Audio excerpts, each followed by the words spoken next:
रात का अंधेरा गांव के किनारे वाले पुराने जंगल में चांद की हल्की सी रोशनी पेड़ों के ऊपर से छनकर जमीन पर गिर रही थी और हर हल्की हवा के झोंके के साथ पत्तों की सरसराहट ऐसे लग रही थी जैसे कोई छिपा हुआ निगाहें गड़ाए तुम्हें देख रहा हो।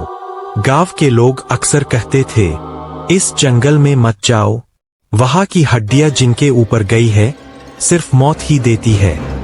लेकिन आज 3 दोस्त अर्जुन, ऋतिक और रिया अपने मोबाइल में ऑनलाइन आने वाली डरावनी कहानियों और वायरल वीडियोज की वजह से साहसिक हो गए थे।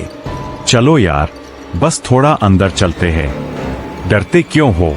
हाँ, बस थोड़ी तस्वीरें और वीडियो ले लेंगे, कुछ भी नहीं होगा। रिया का चेहरा थोड़ा गंभीर था, लेकिन उसने भी अंत में हाँ कर दी। जैसे ही वे जंगल के अंदर घुसे, मिट्टी की खुशबू और गीली पत्तियों की महक उनके अंदर एक अजीब सा उत्साह और डर दोनों भर रही थी। पग पग पर शाखाएं टूट रही थीं और उनके कदमों की आवाज जंगल में गूंज रही थी। ये जगह कुछ तो अलग है, देखो वहां वो सफेद हड्डियां। ऋतिक ने टॉर्च की रोशनी वही दिशा में मारी। सच में एक बड़े पेड़ के नीचे जमीन पर फैली हड्डियों की एक ढेर दिखाई दी। रिया का दिल तेजी से धड़कने लगा। हमें वापस जाना चाहिए, यह असामान्य है।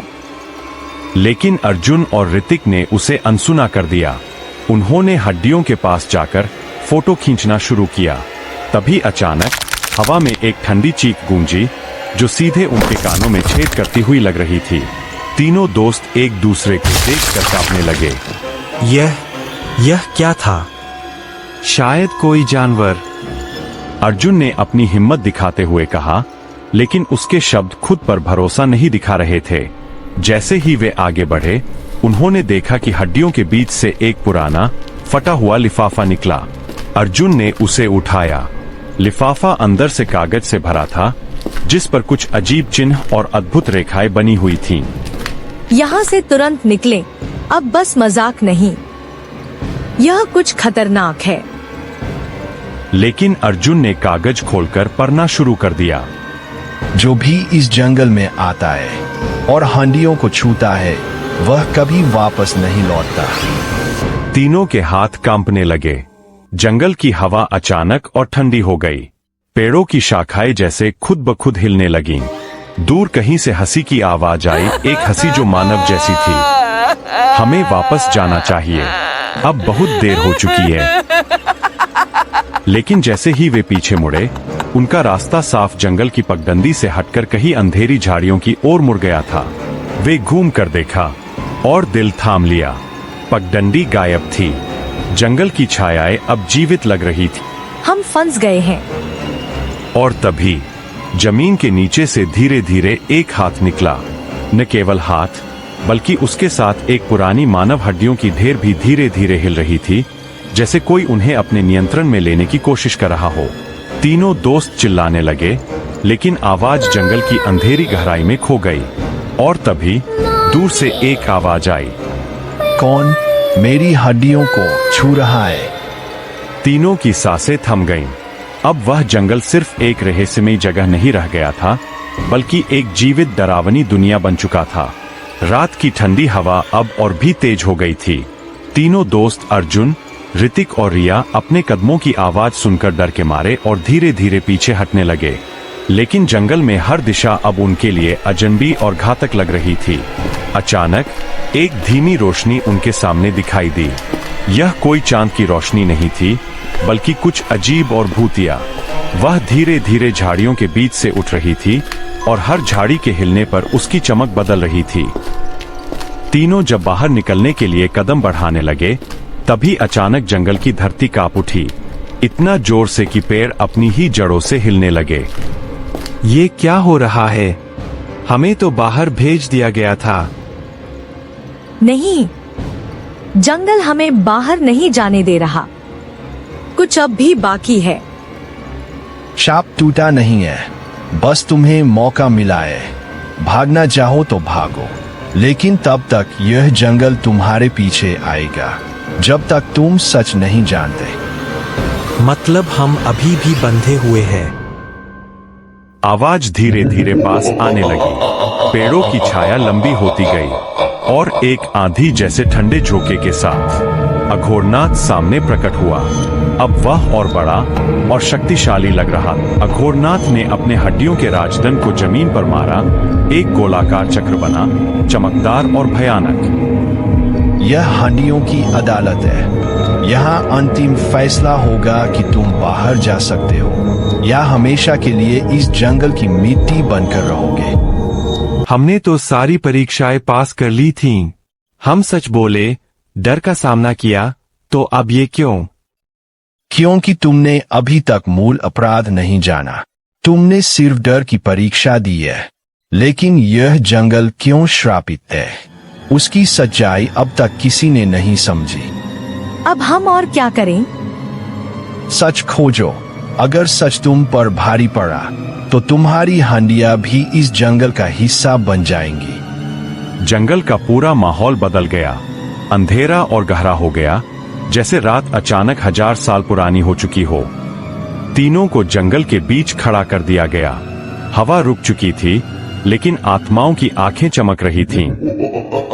सदियों पहले इस जंगल का नाम कालवन नहीं था। इसका नाम था जीवलोक, एक पवित्र जगह जहां मृतकों की आत्माएं शांति पाती थीं। यहाँ एक साधु रहता था जो मृत आत्माओं को मुक्ति देता था। लेकिन गांव वालों को लगा कि साधु मृतकों से बातें करता है। वह काला जादूगर बन गया। लोगों ने उसके मंदिर को तोड़ा, उसकी समाधि भी, और उसकी हंडियां पूरे जंगल में फेंक दी। यानी वह साधु बुरा नहीं था? नहीं, वह लोगों को बचाने आया था, लेकिन लोगों ने ही उसे राक्षस समझ लिया। और तब उसने आखिरी सांस लेते हुए कहा, मेरी हंडियां जहां जहां गिरेंगी वहां वहां मौत बसेगी। और तभी जंगल की जमीन का रंग बदल गया। हड्डियां खुद ब खुद जमीन से बाहर आने लगीं। और हमसे क्या गलती हो गई? तुमने उस हंडी को उठाया जो साधु की असली आत्मा को बांध कर रखती थी। जब तक वह हंडी अपनी जगह वापस न पहुंचे, जंगल मुक्त नहीं हो सकता। वह हड्डी जो हमें शुरू में मिली थी। रिया ने अपना बैग खोला और अंदर वही छोटी चमकती हड्डी रखी थी। जंगल की हवा अचानक शांत हो गई। आत्माएं एक साथ झुक गईं। अब तुम तीनों पर यह श्राप खत्म करने की जिम्मेदारी है। अगर तुम हंडी को उसकी जगह वापस रख दोगे, जंगल मुक्त हो जाएगा और तुम भी आजाद हो जाओगे। इस जंगल के बीचों बीच एक प्राचीन समाधि है। वहां यह हंडी रखो, लेकिन याद रखना, रास्ता आसान नहीं होगा। जैसे जैसे तुम समाधि के करीब जाओगे, साधु की टूटी आत्मा जागती जाएगी। अगर तुम में जरा सा लोभ, डर या झूठ आया, वह आत्मा तुम्हें उठा लेगी। तीनों ने सिर हिलाया। वे आज पहली बार मौत से नहीं डर रहे थे। वे जंगल के गहरे हिस्से में पहुंचे, जहां पेड़ों की जड़ें आपस में ऐसे गुंथी थीं जैसे किसी विशाल जीव का शरीर हो। हर कदम पर जमीन हिलती, हर पेड़ से कराहने की आवाज आती, जैसे जंगल खुद चाहता था कि वे रुक जाए। पर तीनों बिना रुके आगे बढ़े। आखिर एक खुला मैदान दिखाई दिया। बीच में एक काला टूटा फूटा पत्थर, उस पर साधु की तस्वीर उकेरी थी और उसके चारों ओर हड्डियों की विशाल चादर फैली हुई थी। यही वह जगह है। अर्जुन ने हड्डी उठाई और धीरे धीरे समाधि पर रख दी। उस पल जंगल की हवा रुक गई, पेड़ स्थिर हो गए, आत्माएं एकदम शांत। समाधि से हल्की सुर्ख रोशनी उठी और हवा में एक मधुर शांत स्वर गूंजा। धन्यवाद, तुमने मेरा श्राप खत्म किया। साधु की आत्मा पहली बार शांत और सुंदर रूप में दिखाई दी। उसने तीनों को आशीर्वाद दिया। अब यह जंगल मुक्त है और तुम भी। अघोरनाथ और बाकी आत्माएं धीरे धीरे धुंध में बदलकर गायब हो गईं।